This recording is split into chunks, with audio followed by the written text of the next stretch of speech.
孩子反反复复的感冒咳嗽，总是好不彻底，这种该怎么来治？反反复复的感冒咳嗽，根源都是在脾，因为脾虚了。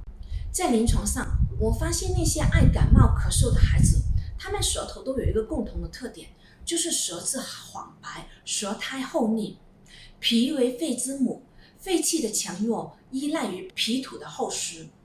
脾为后天之本，想要肺气强，我们得要先实脾，培土生金。同时，孩子感冒咳嗽的时候要忌口，厚腻的那些肉类、奶制品、冻的东西、水果，这些能不吃就不吃，尽量少吃。同时，我们可以用一些推拿的手法提升脾胃的阳气，脾土提上来了，肺经自然就好，这样子感冒自然就比较容易解决了。如果宝妈们有一些其他的育儿相关问题，欢迎在评论区给我留言，我们会定期做相关问题的答疑。关注香香，你可以了解更多的育儿知识。